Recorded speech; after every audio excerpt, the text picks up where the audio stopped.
Hi guys, it's Fatima again. Thank you for coming back to my channel. Thank you for subscribing and thank you for watching my first video. I'm actually back here because you guys sent me so much love. I got all your comment. I think I'm replying most of it, if not all. If I haven't replied you, I'll get back to you. So don't worry. And for all your comment, thank you so much for all the positive feedbacks. Thank you for the constructive feedback. I am not touching it. I am. I'm just so silly. Yeah, I think my first video I was just flipping the hair and everything, just admiring this fine babe. Yeah, but let's leave that now and let's talk about you joining me in Scotland. So, most of you were asking me, Fatima, how can I relocate to Scotland? What kind of visa can I come on and things like that. So I did my research because of course I would like you to come join me in Scotland. I would like you to come join me in, even if you're in any part of the UK, you could still get on a train, on a plane, or even by bus and come to Scotland on, on holiday. So it's fine. So let's get to it. How do you come to Scotland? So you could apply as a student, you could apply on a settlement visa, which is like a work visa. You could apply as a dependent. So if you've got a family member, say like your husband is here and you want to come join your husband, yeah, you could apply as that. And you could also come visiting here. Scotland is a very beautiful place. So, so many beautiful places that you can visit in Scotland. And the people are wonderful. Go online and search about the Scottish people. They are just amazing. So why not? Just come here and have a feel. But in this video, we're just going to be talking about student visa and what I'll kind of like to break it down into series, because if I just keep going on and going on, I'm just going to bore you. And I still want you to come back here. I still want you to come get more information about relocating to Scotland. So we are just going to talk about coming to Scotland as a student. And I'm going to be breaking this down in series, so it's easier for you to grasp all this information. So I'm going to be talking about before you come to Scotland, when you arrive in Scotland, and during your studies as a student. So during your studies and at the completion of your studies. So we're talking about the graduate visa, that's for 2 years. So let's get into the first stage, which is coming to Scotland. Before you come to Scotland, so before you come to Scotland for your study, you want to research about the university you'll be attending. You want to get all the necessary information. So you want to check the course you're going to be doing. So for me, I think the first step for you to do is go on and check university in Scotland. If you want to come to Scotland, if you really want to see beautiful places. I'm not saying other part of UK is not beautiful, but I'm just an advocate of Scotland. I'm a Scottish black girl, so yeah.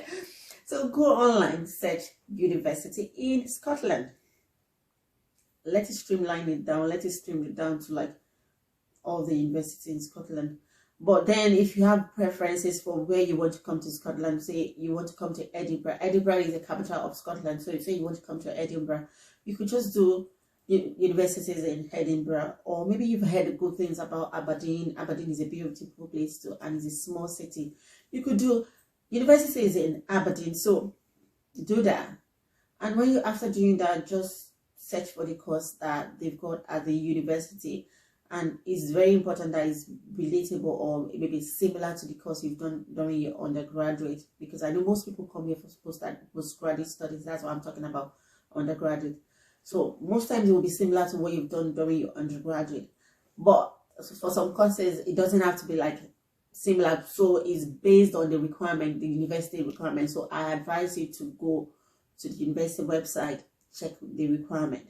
So that is it. So after finding your school, the course you want to attend, you check the tuition, you start getting your documents ready. So yeah, So what are the documents you need to get ready to apply for your course?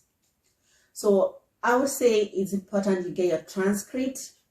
So most times you'll be needing your transcript, and it's very, very important you get this transcript on time, because I'm originally from Nigeria, and I know usually it takes a while to like get your transcript. So say we are still in January and you intend coming for your master's in September, this will be a good time for you to like start processing your transcript. You're going to be needing your certificate. You're going to be needing an up-to-date CV. So, you know, tidy up your CV, make it up-to-date. You're going to be needing proof of English. So we're talking about IELTS or OET. OET is Occupational English Test, and is majorly or mostly for people in medical field. So if you're a medical doctor coming for your coming for additional degree or coming to study, so you need that. If you're a nurse, if you're a pharmacist, if you're dentist, you probably be needing OET, and you could as well do IELTS. I think is acceptable, but regardless, just check what is required by the university you've chosen. You need that. You need a statement of purpose, and statement of purpose is just like a brief summary about yourself. So you want to talk about what you've done during your undergraduate, why you've chosen that university you want to come to in Scotland, why you've chosen the course, what you intend to do after the course. So that's just a brief summary of your statement of purpose. And after your statement of purpose, you need your valid passport. Passport is very, very important. Without passport, how do you travel? So you need a valid passport. So say, for example, your passport is going to be expiring in like 3 months, and you know, I think it's just advisable for you to start processing a new one. I heard in Nigeria these days it takes longer to like get your passport. So start processing your passport so you get it right on time before you start your application. So that's that. I'm going to be putting more information in the description section of my YouTube channel. So just go there and read all the description. But disclaimer, I don't have any immigration experience. I'm not an immigration expert, neither do I work with Home Office. All the information I'm providing in this video is based on my personal research. I'd advise you to like do your own further research, do your own up-to-date research, because UK Home Office are always updating their requirements. So it's very, very important to like read up-to-date information. Okay, so that's it about getting your documents ready. So let's move on to the series of applying to the schools. So you have all your documents ready, and now you've start sending them to the school for the course you want to study. So you've uploaded them. For some of them, you might require sending them directly to the school. So that's also based on the school you've chosen. So their requirement varies. So just do as they've asked you to do. Once you send them all these documents, they process your document, check everything is right, check all the T's are crossed out or the I are dotted and things like that. Then the school is going to give you conditional offer.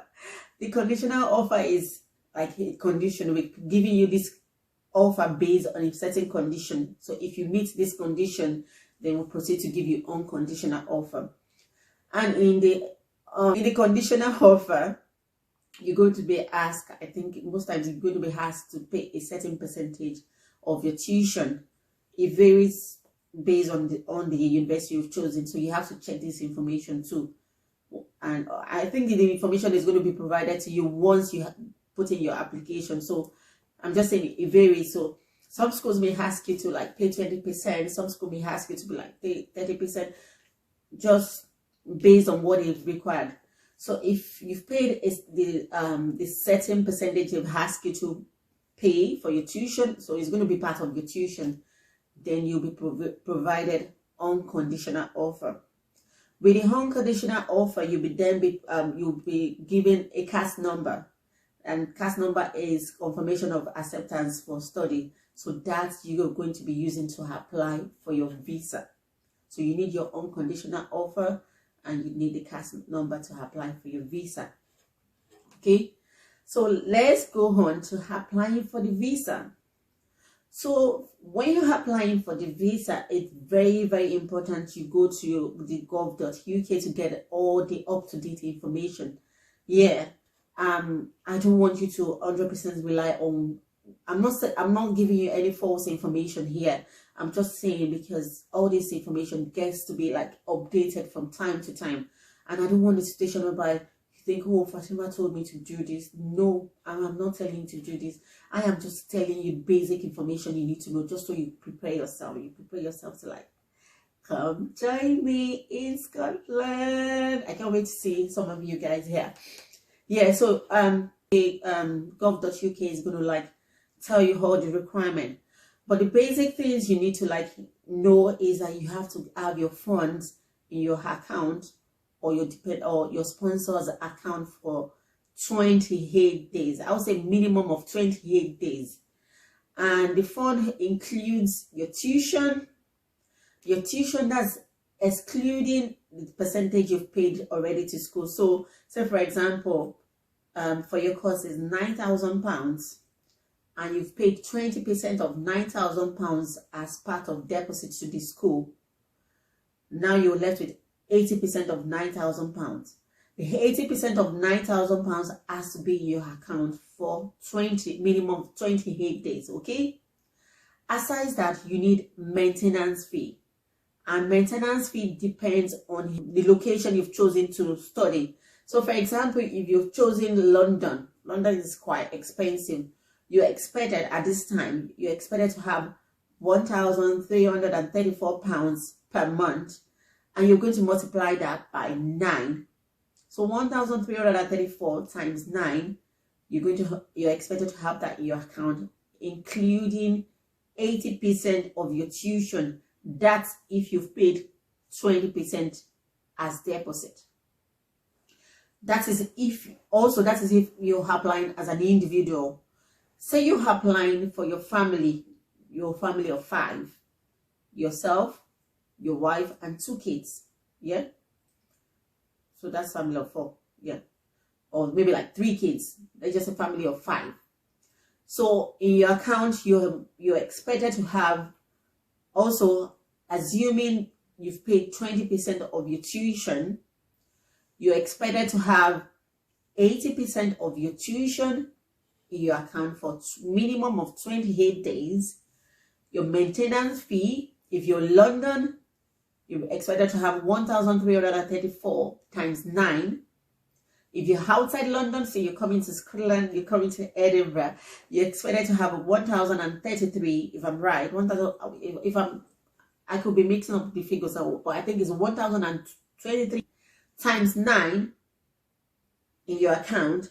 For your wife, like I said earlier, if you're going to London, you're expected to have 840 times 9. And for your kids, say like you've got 3 kids, 840 times 9 in your all this amount all together in your account for minimum of 28 days.